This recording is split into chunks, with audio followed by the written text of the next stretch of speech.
Get ready. Get set. Hold on. It's time for the Mouth of Matuszak show. With me, your host, Paul-Gregory Matuszak, contributor over at BuzzPo, as well as the managing editor over at the online news magazine, still currently and soon to be formerly known as the Brenner Brief, and the tavern keepers are doing a great job of overhauling the site and scrubbing it of the quitters' fingerprints. Yes, by the quitter I am referring to she who should not be named. And, of course, that's bringing mixed feelings. But anyway, I don't want to dwell on that. But welcome to the show. It is Thursday, July 24th, 2014. And we're going to try to do our best here to give you the best show we can. But we've got a lot of exciting things going on. And we could probably just hit headlines over and over and over again. But you can get that watching CNN or listening to your local news station. So we want to add a little bit of fun and commentary into here. So we've got a bit of an exciting show. The week's building up nicely with a lot of things heading towards a weekend climax, so to speak. You know, yesterday was hump day, but yet the climax is yet to come for the week. Go figure that one out, folks. But we've had a lot going on. Let's recap real quick some of the things that have been going on this week as well as the end of last week. Of course, the wonderful border crisis continues, and what's going on with that, both in the political sphere and with private charities and with the Border Patrol, who are working their collective rears off, trying to do their jobs down there, and there's no other way to put it. They're way undermanned and understaffed, and the local law enforcement is doing their best, but unfortunately there's only so much they're allowed to do because of federal preemption laws. So that's all building up. And of course that's culminated in Texas to Governor Perry sending the first wave of 1,000 Texas National Guardsmen down to the border area to support those efforts. And then in Arizona we have Jan Brewer trying to figure out what to do in her state. And a lot of the people there have given a resounding, hey, why don't you talk to your buddy Rick, as in Rick Perry, over in Texas and find out what to do there. And I'll tell you what those two need to do. They need to sit down, and Arizona needs to look at some of Texas's policies as far as, support of veterans, of course, support of the Texas military. Arizona did finally stand up their own state guard, which Texas has had for quite a while. So have other states such as Georgia, which is similar to a National Guard, but it's state level only. And they do their own training and everything internal to the state. It's kind of a state militia or a part of the state militia. So Arizona stood that up for themselves, but they need to look at employing them. But so she needs to take some of the good stuff from Texas and bring it to the Arizona legislature and kind of think about, good ways to go coming from Texas. Another thing to do, I mean, they flattened out the income tax in Arizona, making it a flat 2%. Well, I got a better idea. Let's get rid of the whole thing. But that's just me. I'm not a big advocate of the 16th Amendment. I support it simply because it was put in the Constitution, and I support the whole Constitution, but it is by and large my least favorite amendment. Anyway. But when she does that and takes the good ideas from Rick Perry and takes on, hey, what are you doing and how effective is it, and what are the limits of what you're allowed to do compared to what the federal preemption laws stop you from doing, and take that advice. On the flip side, she needs to say, hey, Rick, you need to get your legislature together and look at the gun laws we have here in Arizona, and maybe Texas, giving their what's the word I'm looking for? Their reputation. You might want to live up to it a little bit and go constitutional carry. But that's just me. Yeah. So we've got those kind of things going on, and all kinds of neat stuff have kind of culminated. We've got entertainment type television stations such as HBO, taking new pot shots at conservatives. They aired an episode of True Blood and had something rather nasty and violent occur at a Ted Cruz fundraiser, and it was meant to make conservatives look as though they were the bad guys there. And of course, the vampires, the peace-loving vampires and their supporters had to turn around and take some violent actions to defend their rights. Yeah, okay. Anyway, and there was that whole thing. Go over to BuzzPro. There's a little bit of a write-up over there on it by yours truly, which contains Senator Cruz's response, which was humorous and biting, pun very much intended, and rather truthful too on another basis. Basically lays into the left-wing voters there, and those who vote left-wing, even though they may not really have the ideology, might not really understand what the ideology they're voting for is. So we had that. That was yesterday. And, well, it actually happened this weekend, but kind of culminated early yesterday morning in some news, some of which is on the entertainment scale.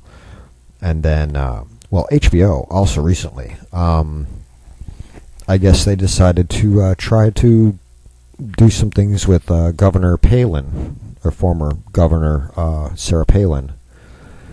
And from what I understand, she kind of told them to go pound sand because they were trying to get her trapped into some kind of a show that would have not allowed her to really express conservatism at all. Just kind of stand there and be a scapegoat or an effigy, as it would be. But that's neither here nor there. The show's out. I mean, the articles are out there on a couple of different news sources covering Governor Palin and HBO. I think BuzzPro might have something up. If not, I'm sure you can look over at Newsmax and some of the other more conservative outlets out there that kind of covered that.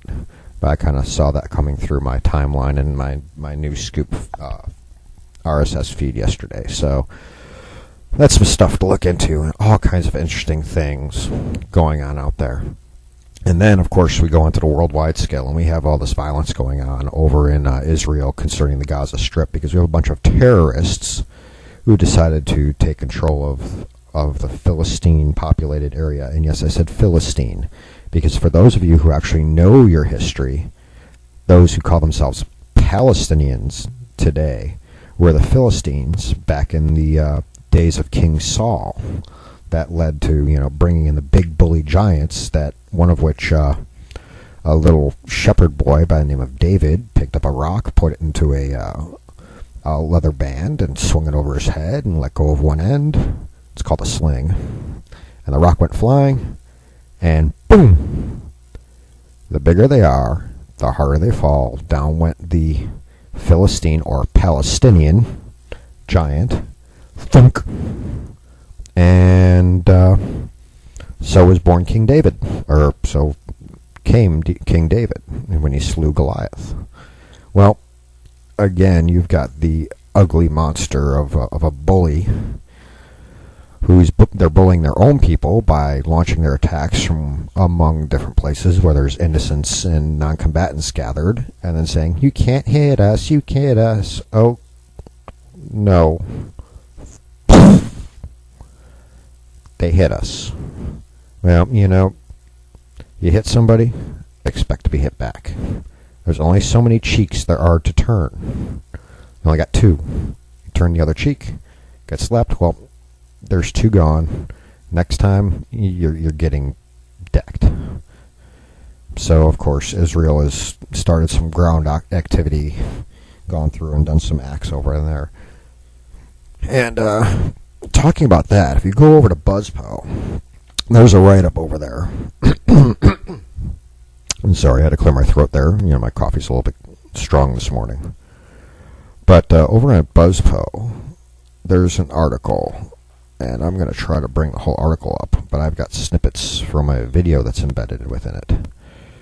But kind of talks about living in a Tel Aviv area when there's rockets flying in and striking innocent Israelis. And it's written by Liz Harrison, good friend of mine over there. She's the one that kind of recruited me over to BuzzPo and to begin with. I've known her for a while. You could follow her over on Twitter. She's at GoldwaterGal. And she's really, really a good writer and really good at doing her research and kind of delving into the truth there. She's also one heck of a radio producer because she's done some production work when I've done my guest spots on Alan, and I'm not even going to butcher his last name here, but Alan B's show. Budarius? Sorry, Alan, if I'm mispronouncing that. I look at your name and I come up with like about 30 different pronunciations, and I've heard you say it so many times, but they don't click. Sorry. But, yeah, this article that Liz wrote really goes into some of the things going on over there and how it's affecting the children on both sides of the conflict, so to speak. When you think about it, the kids are actually non-combatants. They're just caught in the middle. It doesn't matter what their religion is or what their race or tribe or what have you may be. They're children, and they're stuck in the middle. So Liz wrote up this great article, and within it she has a 2-minute long video where a young lady named Rachel talks about what it's like to run for cover when the rockets come in. And we, over here at the Mouth of Matuszak show, happen to have the audio for you to listen to. So let's listen to what's going on with Rachel here.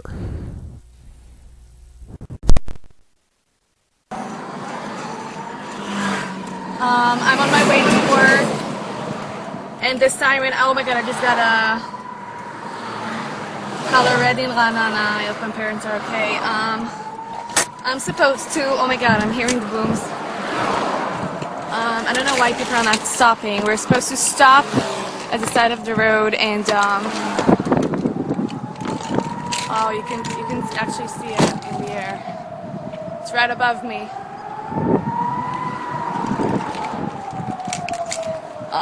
We're supposed to hide. I'm gonna get into the bushes here, and just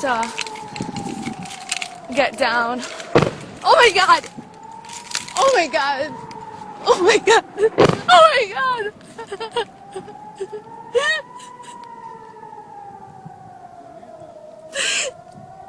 These were like so close.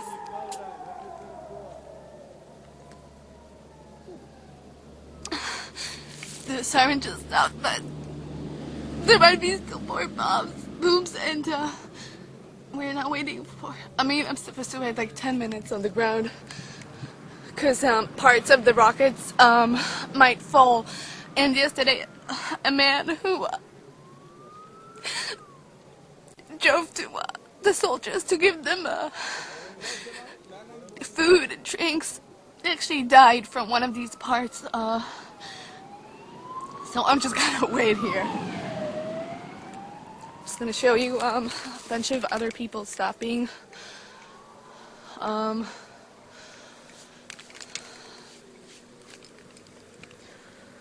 This is really scary. Just on my way to work.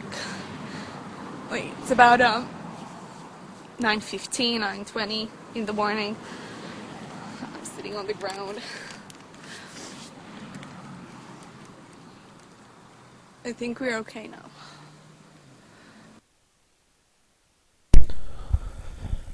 Well, Rachel, we hope you're okay now.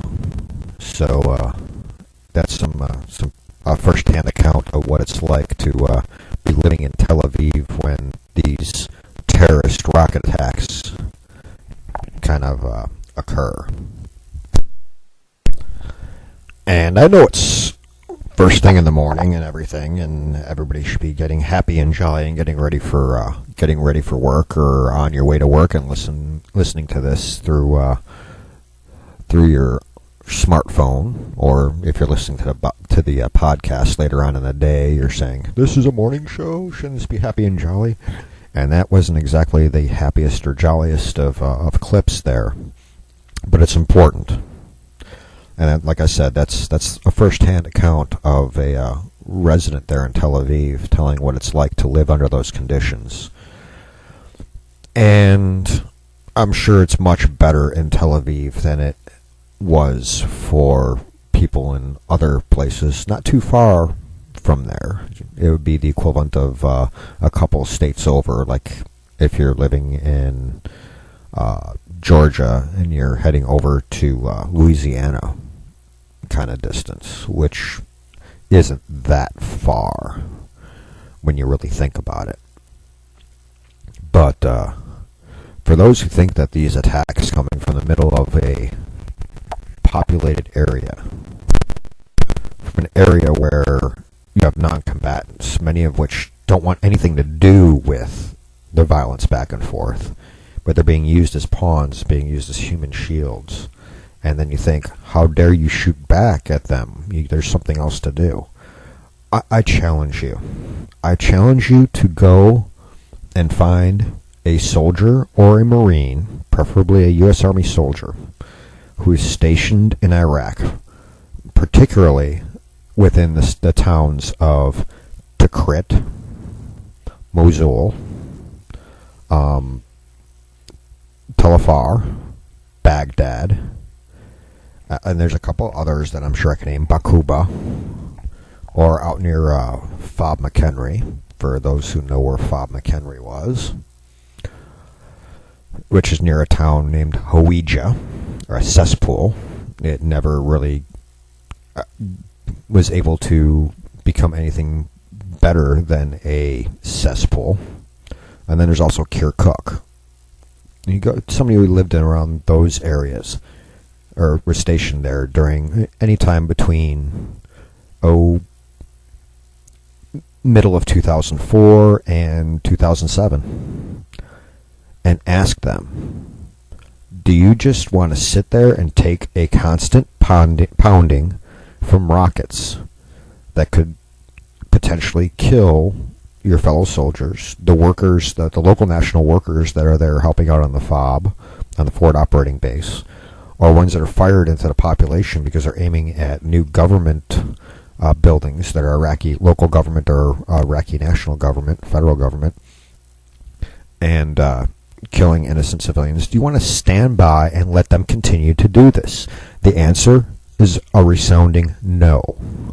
I will tell you, in 2004, laying on the dirt with my protective vest spread open on top of me, and laying down on top of two of my soldiers while we were on a FOB in Baghdad, so we weren't out in sector, and listening to the, I lost count at 17, 107 millimeter rockets that impacted in our living area, and laying there waiting for the rockets to stop impacting so we could do something other than lay there and pray. I'll tell you, the only thought that goes through your mind is, where do those come from? Who's shooting them? Where are they? Because you want to do something back. And that just elevates so much more. It gets aggravated so much further when somebody actually gets hurt, when somebody has a leg blown off or an arm blown off, or worse, is killed. Do you just sit there and take it? Because if you don't stop them today, they're going to hurt somebody else tomorrow, or the next day, or the next day. The only way to stop them is to stop them. Asking please doesn't work, because their answer to please is, well, give us what we want and we'll stop bullying you. Well, how do you handle a bully? You break his nose. So, how do you handle the Hamas bullies? Well, Israel is doing that, and they've been doing that for decades and decades. In fact, they've been doing it since the time of David. They broke Goliath's nose with a rock. They did a little more than that, but that's the answer. That's what has to be done. That's the only way